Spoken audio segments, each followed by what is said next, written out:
Okay, another week, another breakdown strategy guide for Dice Throne. What's up, YouTube? And I'm back, but I have a little bit of a different setup, so if my audio sounds a little wonky, if my video looks a little wonky, if you hear some, I don't know, lawn mowers mowing in the background, I apologize. But anyway, we're doing the Treant because I had to sidestep some of the other ones I was going to do for one of my subscribers. He personally asked me to do the Treant next, and that's what we're going to do. Here's the Treant. So he is a complexity of 6, I believe. Yeah, he's the highest complexity, which makes sense because he's got kind of a lot going on here. Primarily, the main thing is his spirits. So he's got a seedling spirit, a sapling spirit, and then a dryad spirit. Each one of these spirits do something different upon spend, and then during your upkeep of every turn, you grow one spirit. So the way that works, you have to have a seedling first, and then you can choose to either grow the seedling into a sapling, or you could add another seedling. So you could have 2 seedlings on turn 2 from your upkeep, so on and so forth, like this. So you can't skip stages. You has to like you use one grow turn or one grow occurrence. I don't know what you want to call it. Activation of growing gets you through the stages just one at a time. So you can also see the stack limit. So you can have 3 seedlings, you can have 2 saplings, and you can only have 1 dryad. Now, due to this, the optimal management for your, I guess, resource management of your seedlings or your spirits is you want to have at least 1 seedling and at least 1 sapling. This will allow you to either get multiple seedlings if you're trying to do that, get multiple saplings if you're trying to do that, grow your sapling into a dryad, and then maybe grow one of your seedlings into a sapling, and then you could have 1 of each if you want to try to do that. You basically want to be in the middle ground of at least 1 seedling and at least 1 sapling on any one particular turn when you're trying to go off or spin them or do some sort of combo thing with them. So let's get into what they do. So the seedlings, when you can spend them, you can re-roll one of your dice, so it's good for when you're trying to, there are certain role objectives that you might want to push for with the Treant, so it's good for that. The sapling you can spend to heal 1 and gain a CP, or you can draw a card and gain a CP. So he's got some really good economy options. Technically, you need to view this as 2 seedlings though, so this is like a weird like resource management economy that you got going on. So 2 seedlings count as a heal and CP, or CP in a card. So think of it that way. And then technically 3 seedlings, which get you all the way up to a dryad, will add 3 damage to as an attack modifier. If an opponent attacked would inflict a negative status effect upon you, you may spend the dryad at the conclusion of their offensive roll phase and prevent the incoming status effect. So it's kind of like a cleanse as well, a preemptive cleanse. All right, so you've got all those 3, and then basically that's all there is to it. It's just he's a resource manager. You have to think about what you're going to be doing 1, 2, maybe 3 turns ahead of what you're actually doing in the current turn. And you have to be really attuned to what the game state is for you and your opponent, what they're trying to do, and then how you're going to maneuver with this guy to keep you in the game or to do whatever. So he is a very flexible character. He's probably one of the most flexible characters. He's got a lot of healing with the saplings, and he's also got Wellspring. So Wellspring is another heal for him. A player with this token may spend it on the main phase, so only during the main phase with this. Where the saplings you can do it anytime. You roll and then you gain half of the 1 rolled die value and health. So he's got some sustainability. So he can kind of go against those characters that try to burn you, like the pirate that tries to he can probably do pretty well against the pirate due to this. He also has Barbed Vine. So this is his damage supplementation, apart from the Dryad Spirit when you're spinning it for 3, that extra 3 modifier. Because technically this is a 3, this is like a 3 seedling. So 1 seedling is theoretically 1 damage. So each seedling is 1 damage if you look at it that way, just to try to, bring down the economy of this character. But Barbed Vine also helps with this. So a player inflicted with this token receives 1 damage for each additional roll attempt beyond the first one on their offensive roll phase, up to a maximum of 2 damage per turn. This token is removed at the, and then the damage is applied at the conclusion of the roll phase, and it's a stack limit of 1. So he's interesting. He's really cool. For those of you who have never tried him before and you like more, game in like what do you call it, like an engine character from other games, like an engine builder, he is very much like that. He is the 1, 2, 3, 3, 4, and then 5. So we call this a 3, 2, 3, 2, 1 dice face, which is the easiest or most forgiving dice face in the game. Let me pull out some of his dice here. Okay, and let's just get right to his board now. So his ultimate here is 5 6s. A chosen teammate gains Wellspring, or you can get it too, obviously. And then you grow 5 spirits. So if you're thinking about this in terms of the mathematics, right? Let's say you have 1 of each, right? Like I said, this is kind of your optimal play. You still will have enough. You should have enough space in order to grow, still grow and max out. So this would be 1. Okay, this would be 2. Take this away, this would be 3. Take this away, this would be 4. And then one more time, that would be 5. So that's 5. So do you see why I was saying you kind of want to be around this location at any one point? This should be like your average of what you're holding with your spirits. So just to give you an example, I mean the grow 5 spirits from the ultimate does that, but there's also other abilities that where you will grow spirits like tend. You grow 3 spirits, and then if you upgrade that, you can actually grow up to like 6 or something crazy. I think that might be, I don't remember exactly what it is, but there's other cards in his deck that allow him to grow a lot. So you want to be having around at least 1 seedling and 1 sapling at all times, just for flexibility purposes. If you don't know how you're going to be playing him, like if you're playing him in that middle road. So that's kind of my advice with that. But if you are going to play him just full on damage mode, like you want to grow, you probably what you want to do is have 3. This is what you want to do. You want to have 3 seedlings at almost any one time, and then have one of these guys here. That's kind of like your base. And the reason why you do this for the damage mode is because of Overgrowth. So Overgrowth, you're going to deal 2 damage, and you may remove up to 2 spirits to add 4 damage per spirit. So you're going to be removing these guys or whatever, and then so that'll be however much damage there, and then you can remove him for 3 damage or whatever. Or you can just keep this guy for sustained damage over a different turn. But you definitely want to be maxing out your seedlings for Overgrowth. And then you can spend your Wellspring in order to make it undefendable. So he's kind of an odd character. I'm bouncing around everywhere a little bit, but he's this weird flexible character that has to take like maybe a half a turn to a turn off to evaluate the state of the game and then pick where he wants to go with it. And then hopefully he gets his rolls right. So now, a little disclaimer here. I am not a pro. I'm not super good at this character. I don't play him a whole lot. He's not my kind of style. I will tell you what I can, what I know, and you guys can tell me what I've gotten wrong or what I've gotten right with this guy. All right, so we already went over the alt. We'll kind of go over here because we already started talking about these. So tend is a 4 or a 5, and then 2 6s. This is not exactly a super easy roll objective to get, but I mean you'll take it if you get it, especially early on, because you need to be growing your spirits despite what path you're going, whether you're going a damage or you're going like a control econ style. You need to be growing your spirits either way. And it kind of does everything for him. You get to draw a card, grow 3 spirits, you get Wellspring for sustain, and then you can inflict Barbed Vine. So you are dealing a little damage. So it's your econ / just everything option. This is really good in the first 2 to 3 turns. You don't want to be doing this mid to late game, because the only time I would say if you're doing it mid to late game is if you're planning on doing like an Overgrowth, and then you can push for that win con. Like let's say your opponent's like, I don't know, 12 health or less, and you have this upgraded, you might go for this like on turn 6 or something, and then turn 7 you're going to win, is basically what you're trying to math out here. So it's a good ability, but like I said, better in the early game, falls a little bit more off in the late game.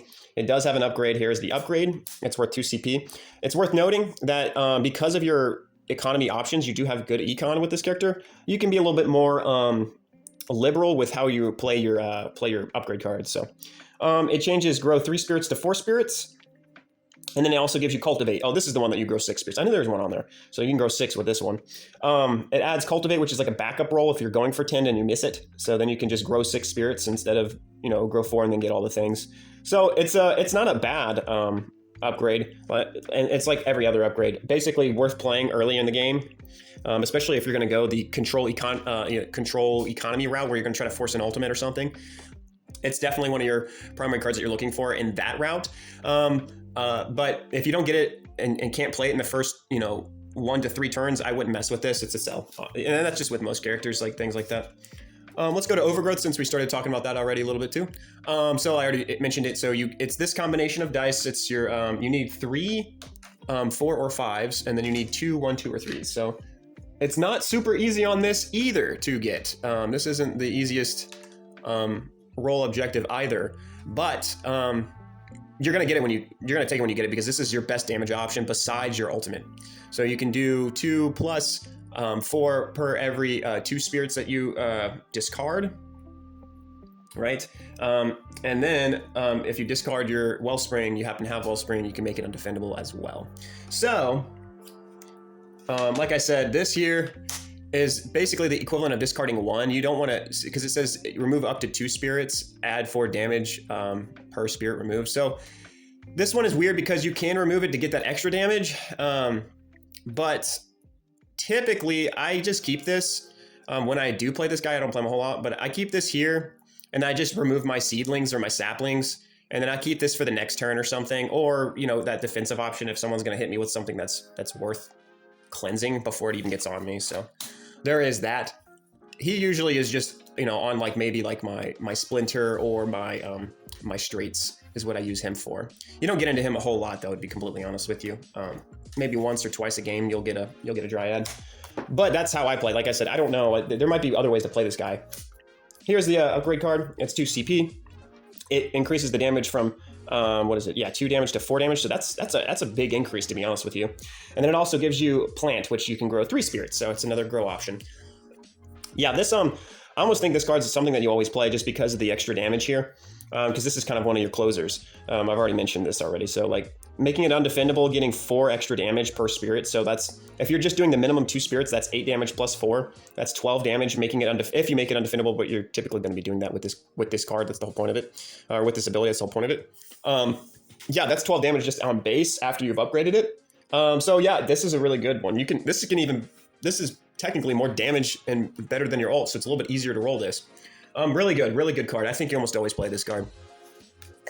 All right, over to your basic attack here.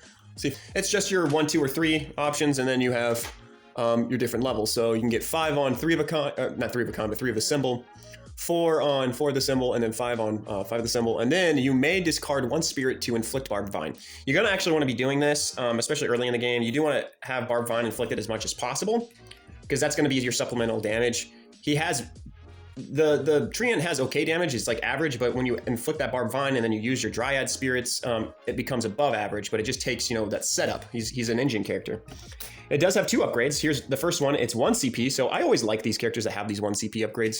I think it's just how almost always all of them should be. But they didn't start doing this until later, like in season 1 and season 2 is when they started doing that. But so it just changes the discard your seedling or your spirit. Sorry, yeah, I always just do the seedling, but discard your spirit for Barbed Vine. Do you just get Barbed Vine now? So it's not bad. The second upgrade increases your chances of growing a spirit. I don't know if this is worth it per se, because you have a whole lot of other options to grow spirits. But let's say you theoretically get it. I mean, if you get 7 damage, grow a spirit, and inflict Barbed Vine, that's pretty valuable, and it's 2 CP. Basically, what I would say is whatever you get first between these 2 cards, lay it down, because you want the Barbed Vine, and you don't want to be spending spirits to put Barbed Vine on. That's my evaluation of it. I don't like, if I have Splinter 2 and then I draw into Splinter 3, even if it's like the second turn of the game, I'm not really upgrading it into that. Like, it's just not worth it in my opinion. It's worth it to get it up, you know, up from base, but whatever, you know, I don't really value this one a whole lot more than this one. So, yep, I mean, upgrade it when you get them, especially early to mid game. Late game, maybe not, but it's pretty valuable the earlier on you have it. So, and then the last thing over on this side is just his what do you call it? His passive, or his, yeah, I guess that is what it's called. His passive.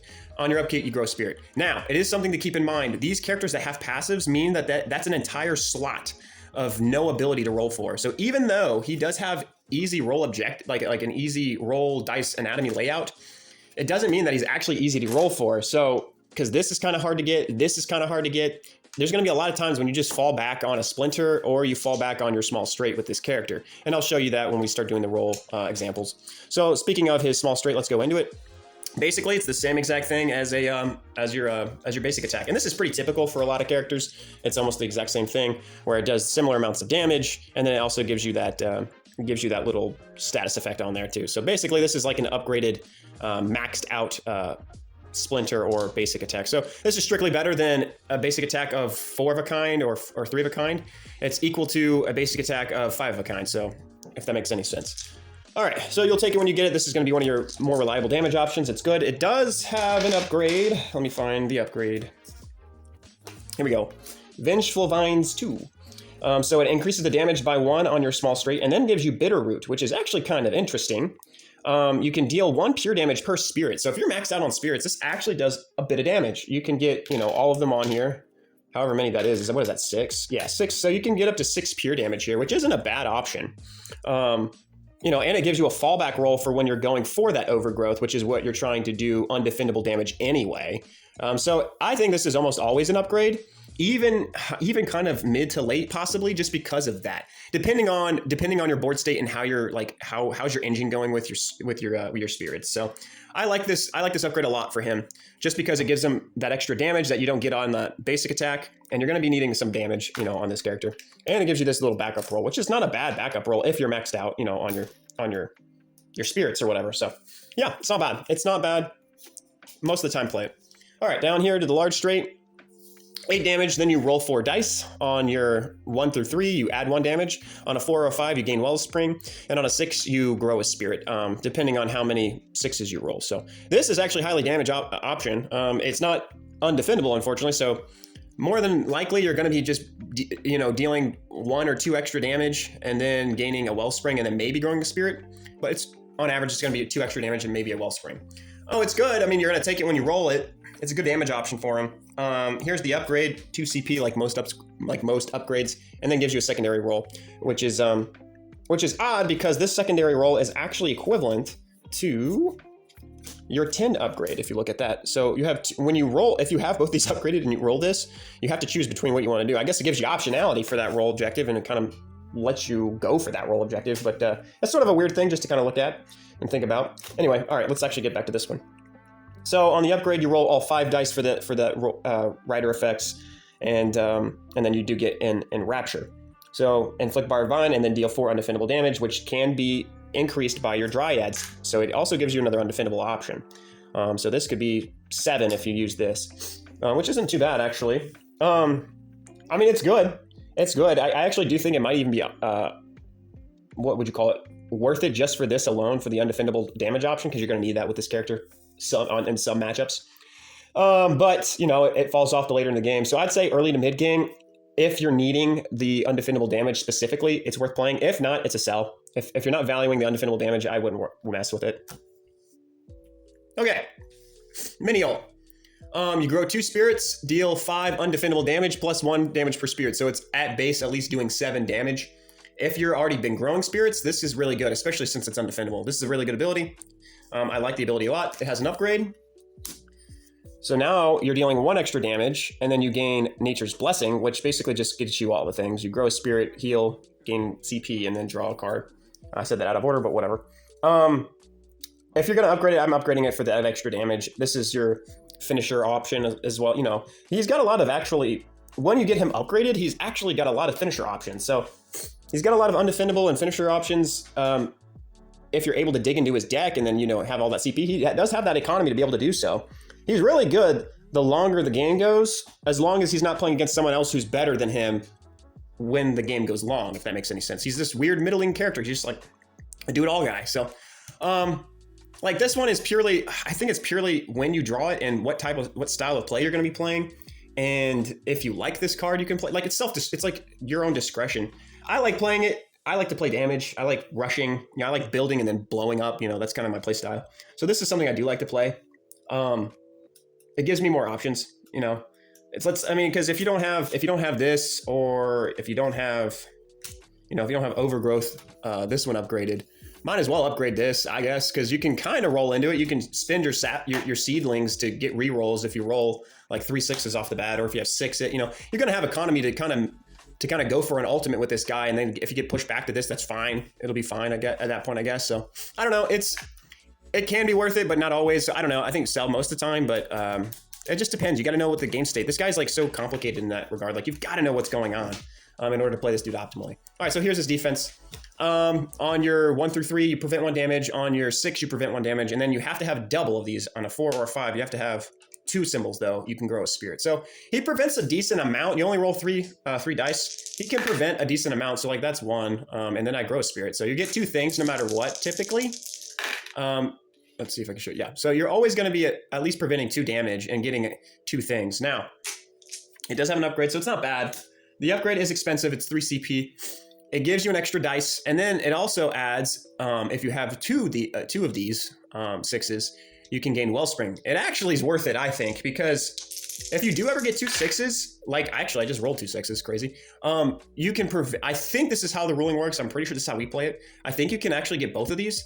So you would be preventing 4 damage because you're preventing 2 from 6 and then 2 from the 1 and 3, and then you actually can get the Wellspring as well, which is technically damage prevention, which is what averages out to 2. So that's like a 6 damage. That's a 6 damage mitigation there with that upgrade. So I think it's worth it. I think it's worth it. So let's go ahead and act like we're rolling with this guy.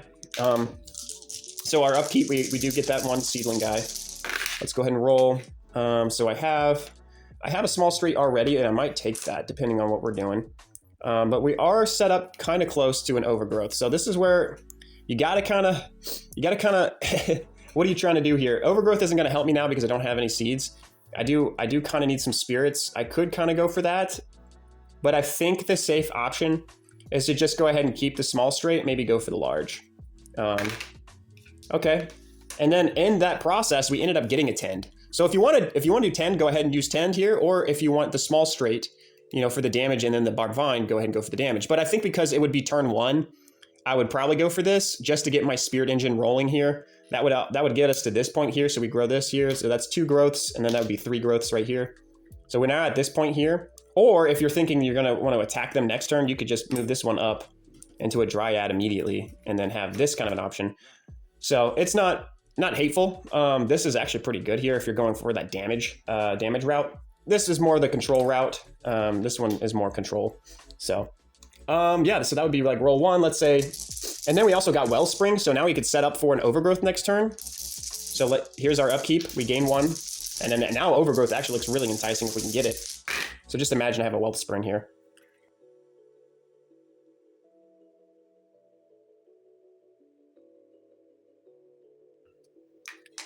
Let's see if we can get it, because it's a 50-50 shot for us here. Oh, that is rough, dude. So now we don't even have anything to fall back on.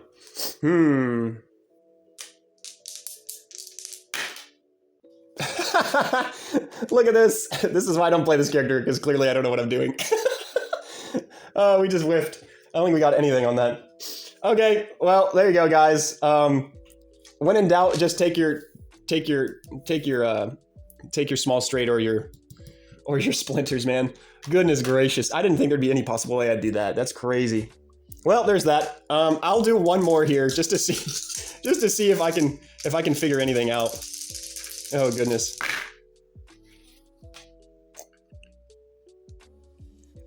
Okay, so we have 2 leaves. We got 1, 2, 3. Shoot, I wish that was a 4. That would sort of let you split Overgrowth with your straight. Man, I don't even know what to do here. Yeah, I don't know. Do we go for the Overgrowth? I think we have to. All right, we got it. Overgrowth, bang. Bang. So what I would say is maybe don't go for Overgrowth unless you have this setup, or if you have like this setup, then you would go for Overgrowth or something like this. Because that's kind of a hard it is not an easy objective to roll. Now I could have spent, if I really wanted to, I could have spent some seedlings in order to re-roll to try to get Overgrowth on the last turn. If I had enough. I think I did. I had 2 seedlings to do that. But at that point, I think I would have just, if you don't get it, if you don't get it on your second roll and your first roll doesn't lead you into it, I think you need to fall back on your damage options, your small straight and then your basic attack. Because doing 7 damage plus a barbed vine is going to average out to about 8 damage a turn anyway.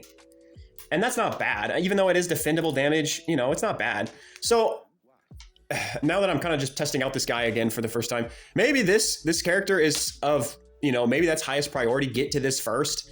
That way, your damage is actually that much better on those off turns when you don't get like your Growth Spirit kind of situation. So maybe this is super important. It probably is. Let me know for those of you who are the Treant pros down there. So that's pretty much it, guys. That's all I got for you today. I'm going to try to get another video out this week since it's been 2 weeks since I've had a video out. Next video will probably be either Gunslinger, Monk, Seraph, or I'm trying to think who else was I doing. I think, yeah, one of those three I could probably rock with, just because I actually play the Seraph. I played the Seraph a lot. It was the first pack I bought. So yeah, thanks for watching, guys. Hopefully this helped. It might have confused you more than actually helped y'all. So, but hey, you know, it is what it is at this point. Get out there, keep grinding, and peace out.